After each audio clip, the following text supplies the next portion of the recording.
La separación.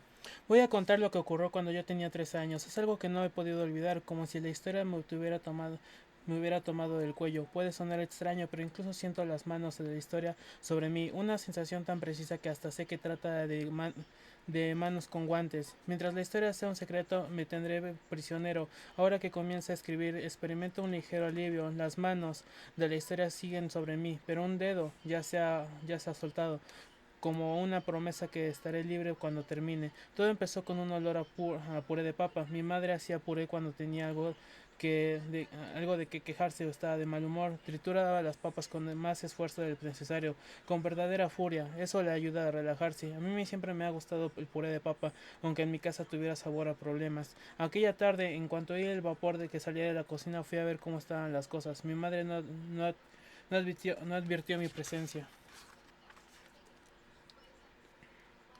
Lloraba en silencio. Yo hubiera hecho cualquier cosa porque volviera a ser la mujer sonriente que adoraba, pero no sabía que podía darle alegría. A partir de ese momento la hizo sollozar en las noches. Me había dado por despertarme a horas raras. De chico dormía de un tirón, pero a los 13 años empecé a tener el sueño escarlata, una pesadilla que regresaba una y otra vez. Me encontraba en un pasillo largo, húmedo y oscuro. Al fondo se agitaba la luz de una flama. Caminaba hacia ahí, entonces me daba cuenta de que estaba dentro de un castillo. Mis pasos resonaban en la oscuridad y esto me hacía saber que llevaba botas de hierro. Era un soldado con armadura. Debías rescatar a alguien al final del pasillo. Alguien que lloraba. Tenía voz de mujer, una voz agradable y muy triste. Yo caminaba hacia ese sonido. Durante un tiempo exagerado, pues el pasillo parecía alargarse con mis pasos. Finalmente entraba en un cuarto de paredes rojas. Mi color favorito en esa época era el escarlata. Como me gustaba el sonido de la palabra escarlata. En el sueño no veía a la mujer que lloraba, pero sabía que estaba ahí. Antes de dirigirme a ella, me acercaba a una pared, hipnotizado con el color escarlata. Solo entonces me daba cuenta de que la superficie era líquida. Nadie había pintado esos muros. Ponía mis manos en la superficie y la sangre escurría entre mis dedos. En ese momento despertaba muerto de miedo. Entonces encendía la luz, miraba al mapamundi sobre el escritorio y el último peluche con el que a veces dormía. Si alguien me hubiera dicho a los 13 años que yo era un niño, me habría puesto furioso. Yo me sentía como un hombre joven. Mi conejo de peluche estaba ahí porque le tenía cariño, pero podía dormir sin él y podía defenderme solo, ni siquiera cuando tenía el sueño escarlata. Me lo llevaba a la cama. El conejo me miraba desde su rincón, con un ojo más bajo que el otro. No le pedía ayuda, pero pasaba mucho tiempo antes de que pudiera volver a dormirme. En las noches de pesadilla despertaba con mucha sed. Si ya me había acabado el agua que mi madre colocaba en el buró, no me atreví a ir a la cocina como si ese fuera el lugar del sueño escarlata. Entonces trataba de distraerme con los países del mapamundi. Mi favorito era Australia, pintado de color de un chicle bomba. Mis tres animales preferidos eran australianos, el koala, el canguro y el ornitorrinco. Lo que más me gustaba de los koalas era la forma en que se sostenían de los árboles. Me abrazaba la almohada como si fuera un koala hasta quedarme dormido, con la luz encendida, tal vez porque estaba creciendo se me ocurrían cosas de terror. A mis amigos del colegio les gustaban las historias de fantasmas y vampiros. A mí no me gustaban, pero tenía ese sueño terrible. Una noche desperté aún más sobresaltado, prendí la luz y me vi las manos, temerosas de que tuvieran manchas de sangre. Solo tenía las marcas de tinta con las que había vuelto del colegio. Vi el mapamundi y antes de que pudiera pensar en países lejanos, oí un sollozo. Venía del pasillo, tenía el tono inconfundible de mi madre. Esta vez me atreví a salir. El llanto era más importante que mi pesadilla y caminé descalzo al cuarto de mis padres. Ellos dormían en camas separadas, las cortinas estaban abiertas y la luz de la luna estaba al cuarto, el cuarto, sobre la cama de mi padre que era la más próxima a la ventana. He visto muchas caras desde entonces, pero ninguna me ha impresionado de ese modo. Mi padre no estaba allí, mamá lloraba con los ojos cerrados, no se dio cuenta de que yo estaba en el cuarto. Fui a la cama de mi padre, la abrí y me metí ahí, respiré un olor delicioso a cuero y loción y me quedé dormido en el acto. Nunca descansé mejor que esa noche. Al día siguiente ella no le gustó verme dormir en la cama de mi padre. Le dije que era sonámbulo y que había llegado ahí sin saberlo. Lo que me faltaba, exclamó mi madre. Un hijo sonámbulo. En el camino a la escuela, mi hermana Carmen se burló de mí porque caminaba dormido. Luego me preguntó si le podía enseñar a ser sonámbula. Carmen tenía 10 años y creía todo lo que yo decía. Le expliqué que pertenecía a un club que se reunía por las noches. Recorríamos las calles sin dejar de dormir. ¿Cómo se llama el club?, me preguntó Carmen. El Club de la Sombra. Se me ocurrió de pronto. ¿Y yo puedo entrar? Antes tienes que superar varias pruebas, no es tan sencillo, le contesté. Carmen me pidió que una noche le despertara para llevar al club. Prometí hacerlo, pero naturalmente no lo hice. Preocupada de que yo fuera sonámbulo, mamá habló con su amiga Ruth, que había venido de Alemania durante la Segunda Guerra Mundial y había presenciado cosas más espeluznantes que un niño sonámbulo. Cuando mi madre hablaba por teléfono con Ruth, se tranquilizaba con historias peores que la suya. Nuestra vida no era perfecta, pero al menos no nos bombardeaban. Cuando regresé del colegio, mi madre hablaba por teléfono con Ruth. Sin embargo, esta vez el aire olía a puré de papa. Las terribles historias de su amiga no lograron tranquilizarla. Fui a dejar mi mochila del cuarto. Hice pipí y me lavé las manos. Las malditas manchas de tinta seguían ahí. Me dirigí a la cocina, de donde salía ese olor estupendo que, sin embargo, siempre traía problemas. Me detuve en la puerta y vi a mi madre llorar en silencio. Luego hice la pregunta que había pasado 1000 veces en la escuela. ¿Dónde está papá? Ella me vio a través de las lágrimas, sonrió como si yo fuera un paisaje bueno y estropeado. Tenemos que hablar, fue su respuesta, pero no dijo nada, siguió aplastando las papas. Encendió un cigarro, fumó de manera confusa y la ceniza cayó sobre el puré. Yo me quedé con una estatua hasta que ella dijo: tu padre va a vivir un tiempo fuera de la casa, rentó un estudio, tiene mucho trabajo y nosotros hacemos demasiado ruido. Cuando termine ese trabajo se va a ir a París y a construir un puente. Algo me hizo pensar que mi padre no iba a volver nunca a la casa, a la cama que vi bajo la luz de la luna. Mi madre se arrodilló y me abrazó. Nunca me había abrazado así, arrodillada en el piso. No te va a pasar nada, Juanito, me dijo. Cada vez que me decía Juanito sucedía algo terrible. No era un nombre de cariño, sino un nombre de crisis. El puré de papa de de los nombres. No me preocupaba que me pasara algo a mí, sino que le pasara algo a ella. Quería que sonriera como cuando pasaba por mí al colegio y yo sabía que era la más guapa de todas las madres. No te preocupes, contesté, yo estoy contigo. Fue lo peor que me podía decirle. Lloró más que nunca y me abrazó con muchísima fuerza hasta que el puré de papa con ceniza se quemó en la estufa. Mi hermana llegó más tarde porque tenía clase de piano y nos encontró comiendo pizza. Para ella la tarde fue muy divertida. Mamá no tenía apetito y dijo que Carmen comiera todo lo que quisiera. Tengo, tengo algo que decirles. Mamá habló como si masticara cada palabra. Papá salió de viaje. A Carmen esto le pareció genial porque pensó que papá le iba a traer un peluche. Me dio tristeza ver a mi hermana contenta por no saber la verdad, pero hubiera hecho cualquier cosa porque nunca lo supiera.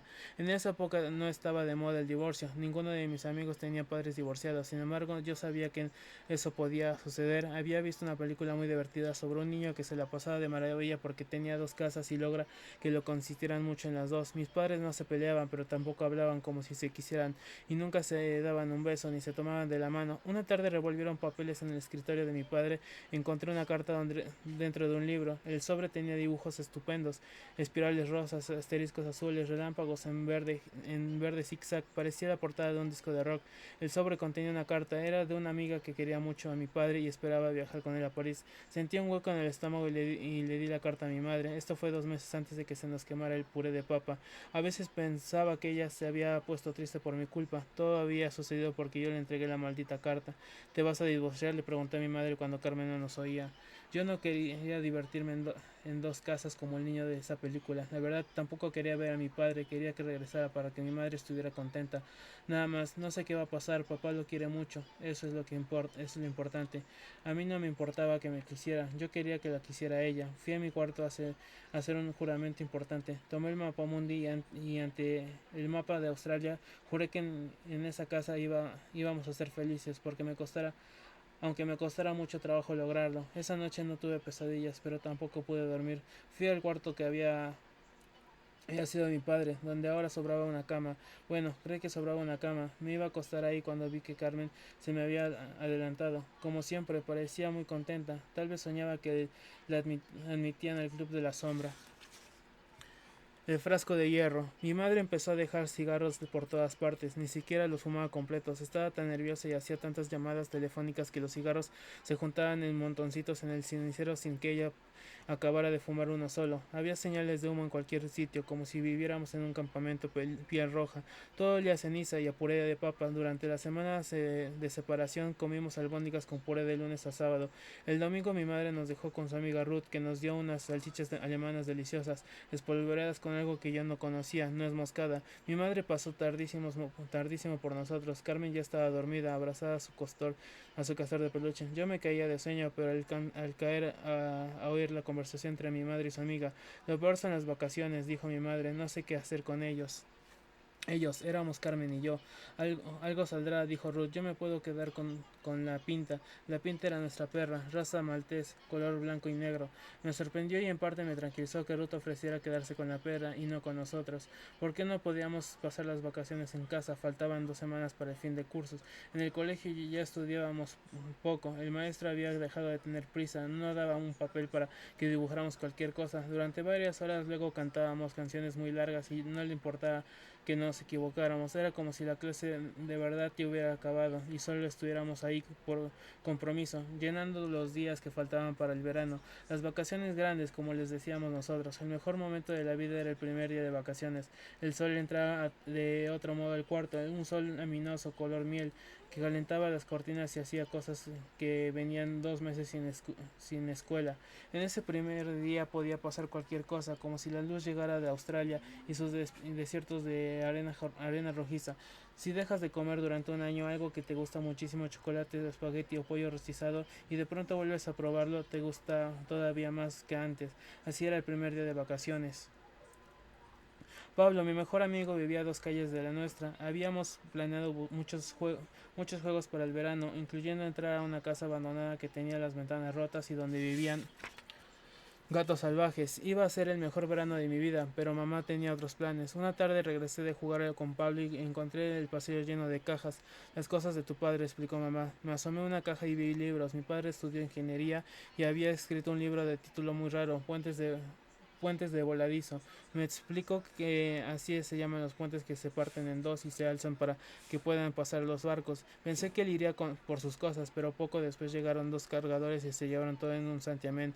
Las cosas van a ir a una bodega en lo que tu padre regrese de París. No iba a rentar un estudio, va a construir un puente en París. Tal vez iba a construir un puente, pero también iba a ver a esa amiga que le envió la carta. Los dibujos que ella había hecho con el sobre me gustaron mucho, pero odiaba que mi padre se fuera con ella. También odiaba que mi padre construyera un puente allá. Seguramente se trataba de un puente que se levantaba para que pasaran los barcos. Esa era su gran especialidad. Lo preferían los puentes que no se separaban ni seguían fijos, conectando dos orillas. No me importa que sus libros aburridos se fueran de la casa. Mi madre tomaba pastillas color azul cielo contra el dolor de cabeza. Luego supimos que no tenía simple dolor, sino un padecimiento más fuerte llamado jaqueca. También padecía gastritis. El jugo de naranja le caía muy pesado y lo bebía con un popote hecho de vidrio para no tomar aire, que por, que por lo visto le caía aún más pesado. Era tan guapa que se veía bien incluso cuando tomaba jugo, aunque ponía una cara como si bebiera vidrios rotos que le destrozaban por dentro. Cada tercer día me mandaba a la farmacia que le comprara remedios para la jaqueca o la gastritis. Cuando íbamos a casa de la abuela, ella le decía, es por el cigarro, la culpa de todo la tiene el cigarro. Pero mi madre no podía dejar de fumar y menos con tantos problemas encima. Cuando la abuela hablaba mal del tabaco, mi madre cerraba un ojo como un pistolero a punto de disparar. Encendía un cerillo como un rápido movimiento de experto de fuegos y fumaba con una ansiedad especial. Luego se comunicaba con nosotros al estilo piel roja. De su boca salían señales de humo que querían decir hago lo que me da la gana.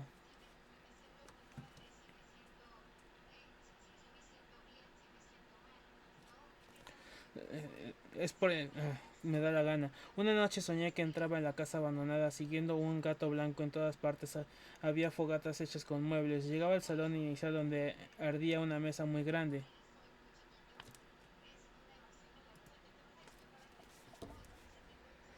Una noche soñé que entraba a la casa abandonada siguiendo un gato blanco. En todas partes había fogatas hechas con muebles. Llegaba al salón principal donde ardía una mesa muy grande. Era un sofá. Estaba mi padre leyendo el periódico. De pronto el periódico comenzaba a arder pero él no hacía nada. Veía el fuego como si fuera una noticia. Desperté antes de que las llamas llegaran a sus manos. Pensé que mi padre prefería vivir en una casa abandonada con los muebles y el periódico ardiendo que vivir con nosotros. Me enojé mucho con él y le pegué a mi almohada hasta que no pude más. Luego imaginé que yo era un koala. Abracé la almohada como si fuera mi árbol. Había llorado y la funda estaba húmeda. Tal vez por eso soñé que llovía cuando en el bosque australiano donde yo llevaba una vida de koala feliz. Me encantaba meterme en la cama con las sábanas recién cambiadas, la fresca maravilla de estar ahí. Con los problemas que teníamos desde que mi padre se fue, pasaron días y días sin que me cambiara las sábanas. Al principio no me di cuenta, pero una noche me pregunté si algún día las sábanas volverían a oler a burbujas. Carmen también lo notó y le puso a sus sábanas unas gotas de champú para que olieran como nuevas. Porque no vieran que había llorado, mi madre usaba lentes oscuros, parecía alguien de la mafia. Sobre todo cuando llevaba un cigarro en la boca y una pañoleta en la cabeza, pero se veía bien. Las mujeres famosas pueden ser guapas. Faltaban solo 2 días para las vacaciones cuando nos dijo, tenemos que hablar. Fuimos al comedor donde ella rebanaba un melón. En los últimos días estaba tan nerviosa que se cortaba al preparar cualquier cosa. Cada vez cocinaba sacaba la caja de curitas segura de que se iba a lastimar. Luego se ponía alcohol y esto hacía que la cena supiera a farmacia. Tuve miedo de que rebanara un dedo mientras hablaba con nosotros. Por suerte soltó el cuchillo y dijo, la pinta va a pasar las vacaciones en casa de Ruth. Habló como si fuera normal que los perros salieran de vacaciones. ¿Y nosotros? Preguntó Carmen. Esta parte le costó más trabajo a mamá. Las palabras salieron de su boca como si estuvieran hechas de algodón.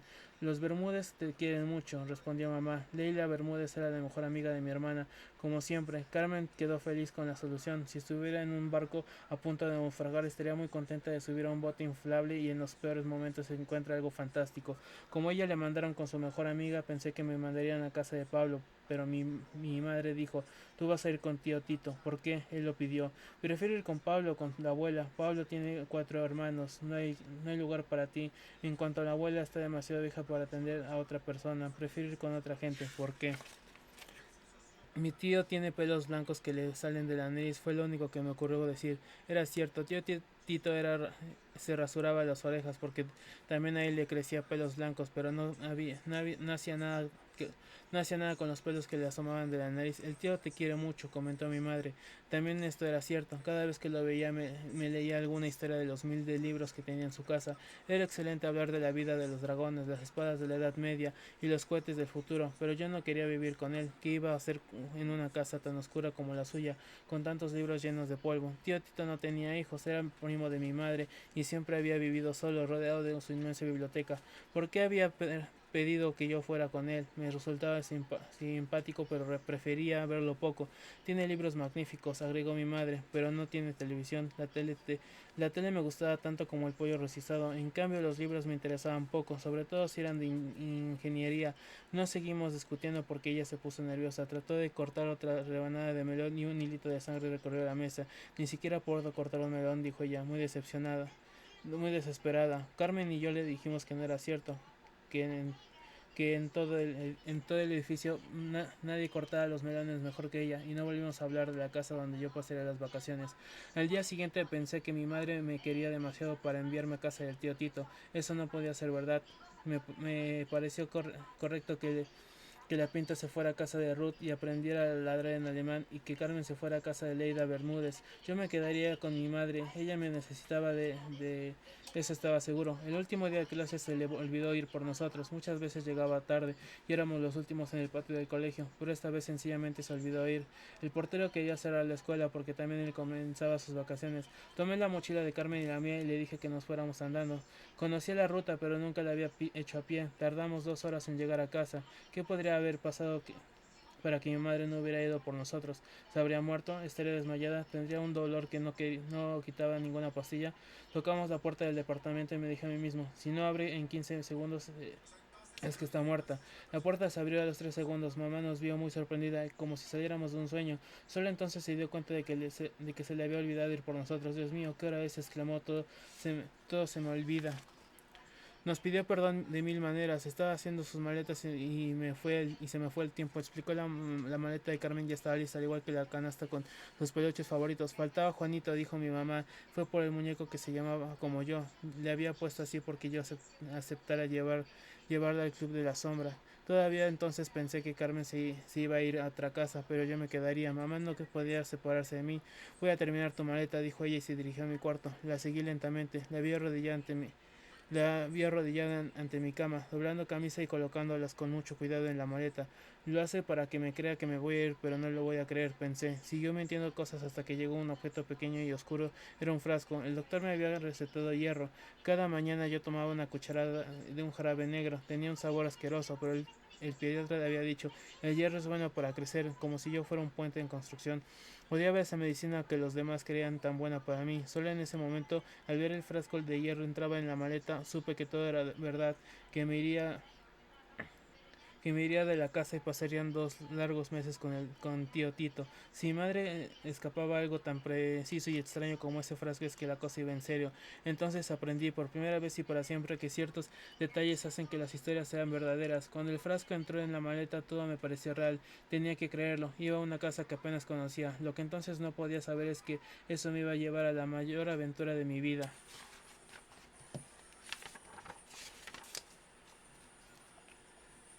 El tío Tito. Mi tío vivía en la parte antigua de la ciudad. En ese barrio algunas casas eran derruidas con golpes de martillos para construir edificios modernos. Otras estaban a punto de venirse abajo solas. Otras más tenían amarrados los balcones para que no se fueran a pique y descalabraban a quienes caminaban por la calle. En esa zona de derrumbes que los adultos llaman el centro estaba la casa de tío Ernesto, conocido como tío Tito, por la familia y como don Tito, por los mensajeros que le llamaban los libros que pedía a las más variadas librerías del mundo. El tío vivía con 3 gatos, uno era negro y se llamaba Obsidiana, otro era blanco y se llamaba Marfil. El hijo de ambos, mi favorito, era blanco con manchas negras y se llamaba Dominó. Durante 58 años el tío vivió sin otra compañía que sus libros y sus gatos. De pronto, para sorpresa de la familia, decidió que había llegado el momento de contraer matrimonio. Estuvo casado durante un año con una señora de la que solo recuerdo sus anteojos y redondos, que acostumbraba mucho por el polvo de los libros. En un momento de desesperación, aquella señora le dijo a mi tío, no pudimos vivir en este laberinto, soy alérgica a los papeles viejos. Mi tío le dio la razón, dejó la casa para los libros y se mudó con su esposa a un pequeño departamento, pero la vida sin biblioteca fue muy triste para él, así que él decidió dejar a su esposa y volver con sus libros. Por todo esto me sorprendió mucho que me mandaran a su casa. El tío se siente bien en soledad, no acostumbraba a hacer fiestas ni reuniones, ni parecía necesitar otra compañía que sus 3 gatos. ¿Por qué había querido que yo fuera ahí? Todo era muy raro. En mi maleta llevaba un libro, todo sobre las arañas. Ya lo había leído y lo conseguí precisamente por eso. Me gustaba más volver a leer un libro estupendo que arriesgarme con uno desconocido. Cuando llegamos a casa del tío me gustó la cabeza de león que mordía una media luna de metal y servía para golpear la puerta. Estaba derribando la casa de junto y eso provocaba mucho ruido. Nuestros toquitos apenas se oyeron. Mi madre me pidió que pateara con fuerza, pero como yo llevaba zapatos con suela de goma no logré hacer mucho ruido. Por un momento tuve la esperanza de que mi tío no abriera nunca y yo pudiera regresar con mi madre justo antes la puerta se abrió. ¿Llevan mucho tiempo tocando?, preguntó el tío. Adentro apenas se oye lo que pasa afuera. Era cierto, era en cuanto cerró el portón se produjo un gran silencio, como si estuviera en el fondo del mar. He colocado aislantes especiales, solo así puedo concentrarme para leer. El tío me vio de frente, con ojos tan atentos que parecían a punto de salirse de su cara. Tuve ganas de decirle, no me veas así que no soy un libro, pero no me atreví. En todas partes habían libreros y volúmenes apilados en columnas que llegaban al techo. Vengan a la sala de estar, dijo el tío. La sala de estar era un cuarto un poco más despejado. Habían libros en las paredes, pero no en las sillas. Pudimos sentarnos ante una mesa donde un mapa servía de mantel. Australia me tocó justo enfrente. Dije que era mi país preferido. Estupenda elección, querido sobrino, comentó el tío. No hay mucha cultura ni muchas antigüedades en ese rojo desierto, pero es la casa del ornitorrinco, el más fabuloso de los animales, un resumen biológico, una enciclopedia de lo que se puede ser sin serlo del todo. El ornitorrinco podía ser un pato, un castor o una marmota. Su secreto consiste en disfrazarse de otros animales para ser el mismo. Un gran actor de reparto. No entendí nada. El tío se habría vuelto loco en los últimos tiempos. Luego agregó con mucho entusiasmo. Además, Australia tiene las mejores olas marinas, no tanto por su forma, sino porque bañan a las australianas, especie superior al ornitorrinco. En algún lugar tengo un calendario de australianas en bikini. Mi madre vio al tío con preocupación y me tomó de la mano. Parecía arrepentirse de haberme llevado ahí. Las extrañas palabras del tío comenzaban a interesarme. ¿Quieren un té de pipa?, preguntó él y salió del cuarto antes de que contestáramos. ¿Estarás bien aquí, Juanito? Mi madre me acarició el pelo y me vio con ojos tristes. Ella me había dicho que necesitaba pasar unas semanas a solas para buscar un departamento más pequeño. Ahora que éramos menos, no quise preocuparla más de lo que ya estaba, diciéndole que el tío me parecía medio loco, interesante pero loco. En un rincón de la sala distinguí una telaraña plateada de forma triangular, idéntica a una ilustración de mi libro, todo sobre las arañas. Me gusta esta casa, le dije a mi madre. Si te sientes mal, me puedes hablar por teléfono. Esto último no era tan sencillo para el tío. El teléfono era un error de la vida moderna. Odiaba que un timbre interrumpiera sus lecturas. No quiero oír otra cosa más que mi conciencia, decía cuando alguien le preguntaba por qué no tenía teléfono. En la farmacia de enfrente puedes llamar, explicó mi madre. Toma, me dio una bolsita con monedas para pagar las llamadas. El tío regresó con una tetera humeante. Los viajes en barco no fueron en vano, dijo. Gracias a las intrépidas tripulaciones que llegaron hasta la India Ceilán y a la estupenda costumbre de los capitanes de beber té, hoy podemos remojar estas hojas en agua caliente. Huelan, queridos parientes, ¿quieren té de humo? El tío Tito sirvió antes de que le contestáramos. El té, en efecto, olía a pipa. Lapsang Su Chang, así se llama esta rica variante. ¿Es buena para niños?, preguntó mi madre. Bueno, yo diría que Juan ya no es un niño, opinó el tío y me cayó mejor. Bebimos el curioso té hasta que mi madre dijo que necesitaba hablar a solas con Tito. El tío propuso que yo revisara la casa mientras ellos conversaban. Me entregó una campanita. Si te pierdes, explicó, agita la campana y llegaré en tu auxilio. ¿Era posible perderse dentro de una casa? En unos minutos descubriría que sí. ¿Y de qué manera? Caminé por un pasillo rodeado de libreros y entré a la primera habitación a mi alcance. Era un cuarto de doble altura, cubierto de libros de pared a pared, rodeado de un balcón con escalerilla que permitía llegar a los libros del segundo piso. Seguí rumbo a otra cámara sin ver que otra cosa que libros. De pronto dominó saltos desde un anaquel y se escurrió por una puerta. Lo seguí y me encontré en un corredor oscuro. Traté de dar con el interruptor de luz, pero mis manos solo tocaron volúmenes empastados en cuero. Tropecé con libros que estaban en el piso. Volví a buscar en el interruptor de la luz. De pronto creí encontrarlo. Toqué una pequeña palanca y la jalé hacia abajo. Una trampa se abrió bajo mis pies y caí con una resbaladilla hasta un depósito de sábanas en el que también había algunos libros. Por suerte no había perdido la campanilla. La agité con fuerza hasta que llegó mi tío. ¿Qué haces en la lavandería, sobrino?, me preguntó. Me caí desde allá arriba.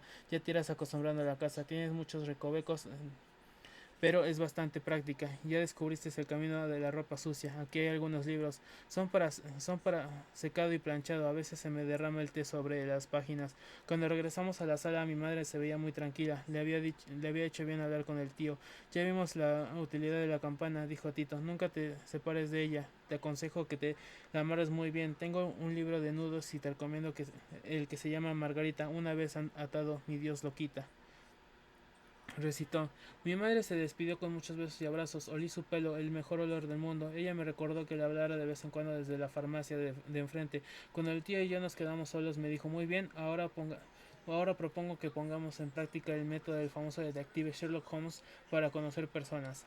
Vamos a hablar de nuestros defectos. ¿Cuáles son los más graves que tienes, sobrino? No sé. Para vivir con alguien tienes que saber qué problemas te puede dar. Nadie es perfecto. Si aceptas esos problemas te llevarás bien. No se me ocurre nada. ¿No serás un poco presumido? Todos tenemos nuestros defectillos. Está bien, empezaré yo. Hizo una pausa. Bebió un largo sorbo de té de pipa y empezó a enlistar sus defectos. 1. Ronco en las noches. Esto no es grave porque tendrás tu propio cuarto. 2. No me gusta que me hablen cuando estoy leyendo. 3. No soporto que alguien cante. 4. Me enojo mucho por cosas que no tienen importancia, pero se me pasa rápido. Y 5. Hago mal las cuentas y me quedo con monedas de otras personas. Esto último hizo que me preocupara por mis monedas para hablar por teléfono. Las tendría que esconder muy bien. Ahora te toca a ti, insistió el tío. A veces tengo pesadillas y grito en la noche, contesté. También me dan calambres en las piernas. No soy muy ordenado y tiro la ropa en el suelo. Me lavo mal las manos y a veces las tengo pegajosas. Me distraigo cuando estoy pensando y no oigo bien lo que me dicen. Soy torpe y rompo las cosas.